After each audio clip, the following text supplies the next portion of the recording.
দুই বাংলার জনপ্রিয় অভিনেত্রী জয়া আহসান ঢাকার মেয়ে হয়েও টানা এক যুগেরও বেশি সময় ধরে কলকাতার সিনেমায় দাপটের সঙ্গে অভিনয় করছেন। অভিনয়ের পাশাপাশি সামাজিক যোগাযোগ মাধ্যমে বেশ সবর থাকেন তিনি। তার সব কথা ভক্ত অনুরাগীদের মাঝে শেয়ার করে থাকেন।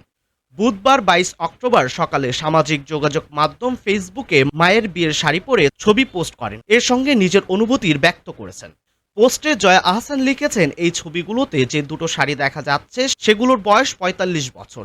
আসলে এগুলো আমার মায়ের বিয়ের শাড়ি, একটা বিয়ের একটা বউ ভাতের। বাবা কিনে নিয়ে গিয়েছিলেন কলকাতা থেকে। সোনার সুতোয় কাজ করা এক চিরন্ত রূপকথা, এখনো ঠিক যেন নতুন নতুন বিবাহের গন্ধে ভরপুর। তিনি লেখেন, এই দুটো শাড়ি নিয়ে সেই কিশোরবেলা থেকে আমরা দুই বোন কি কারাকারিটাই না করেছে।